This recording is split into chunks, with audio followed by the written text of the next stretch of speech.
I've missed 9,000 shots in my career. I've lost almost 300 games. 26 times I've been trusted to take the winning game shot and missed. I've failed over and over and over again in my life, and that's why I succeed. Michael Jordan. Now, Michael grew up in the town I live in here, and of course, he's gone from famous to legendary status over the decades. But think about all the kids, maybe you, grown up now, carrying around the time you lost the season for the team when you didn't hit the winning shot. Well, Michael Jordan's done that 26 times, but guess what? He's gotten up over and over and over again and continued to come back. That is why he is a legend in basketball. And my friends, to be a legend, you have to keep on keeping on. You never give up. Nobody said it was going to be easy, but I'm telling you, 10 to 15 minutes a day is all we ask to learn how to follow these stock charts. That is what it is all about. And look how crazy this week is starting off. We see the S&P 500 up 1.26%, up higher than that during the day. That's where it ended. Look at the NASDAQ 100 down 2.04%. We go to 20-year bonds down 2.10%, and the big downer, gold down 4.43%. What is going on? My friends, it is a crazy world and a crazy market, but let's start to make sense of it. What do we see going on? We see that the S&P 500 crossed over going down back at the end of September, crossed back over going up back in the beginning of October, crossed over going down toward the end of October, and looked like it's trying to cross over going back up at about mid-November maybe? We will see. This is just the first day, but it's an up day, a big up candle, the biggest up candle that we have seen in quite a while. In fact, we'll see how it ends up by the end of the week. But look at it, just blew through, first day, blew through the weekly trend line. Just crazy. Let's look at the 2-day. Look at that. The prior 2-day candle ended Thursday. This latest candle represents Friday and Monday and just slammed through, crossing over, going up. Look how long the wick is on the top of that. And again, booming through. It had already moved through the weekly trend line, but even further. So again, we're going to now change in not super short order, but quicker than we had imagined. We're going to change the arrow and change the position of the arrow and have that 2-day crossover going up. We'll continue to see how this week goes. Derivative oscillator is still negative. The derivative oscillator is still negative on the weekly chart. Price percent oscillator confirmed crossover on the 2-day going up, trying to push through first day of a 5-day candle on the weekly, so we'll see how that ends up. What do we see on the half day? We see things slamming up in the morning and then pulling back in the afternoon. So we'll see how long this goes on. We'll wait, watch, and see just what's going to happen. We don't have a weekly vertical crossover, of course, until we get to the end of the week and we see how things really work out. Could have a bounce off, could have that 2-day reverse and head back down. Who knows? It's crazy. We'll wait and see. What does that mean for us as far as trading?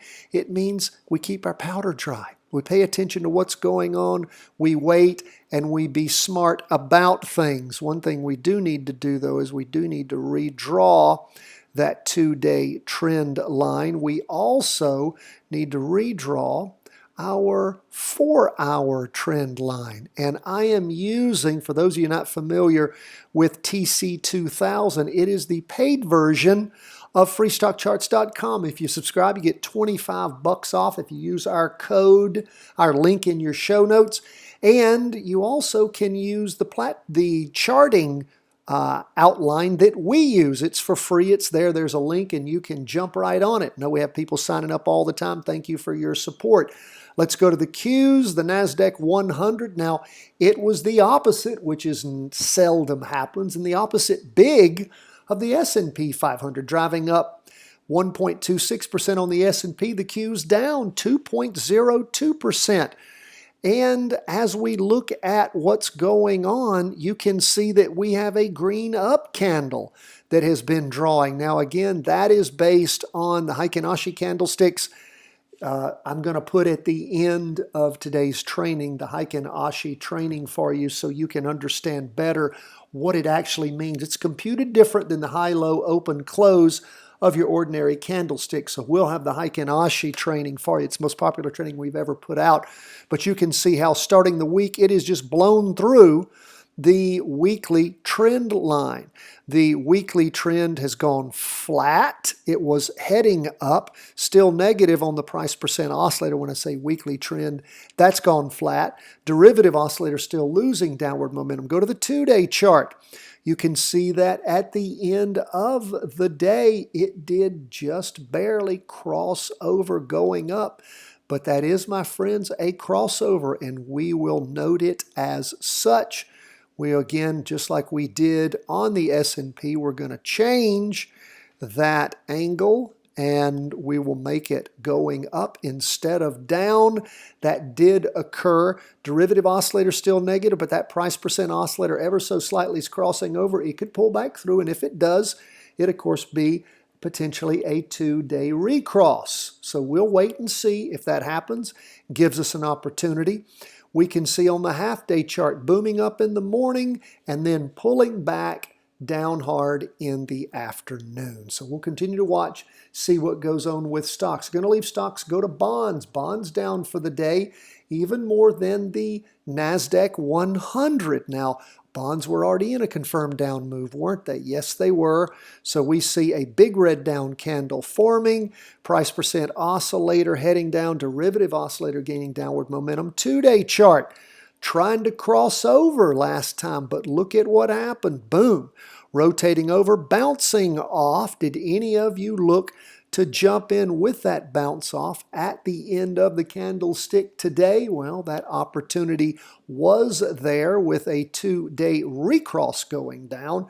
We see that down movement in the morning. A little bit of a pullback, well, a slowdown in the down movement, won't call it a pullback, a slowdown in the down movement in the afternoon. Notice it didn't go lower. And we see the price percent oscillator moving down, derivative oscillator switching to negative in the afternoon. So that's where we are with bonds. Now let's look at gold. What do we see there?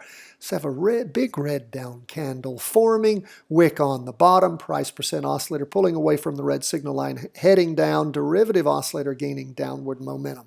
That is on gold, already confirmed down on the weekly. Let's look at the 2-day. Look at that. Crossed over going up, trying. It was a recross going down in the afternoon. Right after it had crossed over going up. Craziness, my friends. And look at that red spinning top. Again, just wacky, just crazy. We're going to go ahead and mark that because that candle is drawn, and we will go ahead and make that happen. We have it heading down now.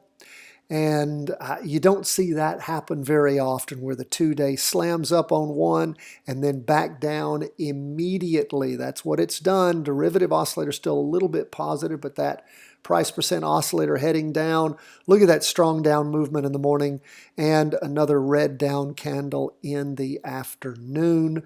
We need to redraw both the 2-day. Let me redraw that 2-day. That's just crazy.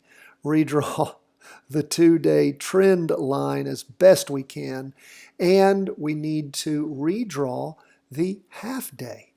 Again, some craziness, my friends, but when you have things going on like they are with this election, We'll see if, well, it will settle down. We'll see when it does. That is where we are as we end the day on a crazy Monday. I can't explain any of this. I don't have to. We're going to follow the trends when we get good trends to follow. Be patient. Remember, first rule of trading, don't lose money. Second rule of trading, make money. We will wait for the charts to give us good practice trades. God bless my friends. All the best from the whole team at Charting Wealth World Headquarters.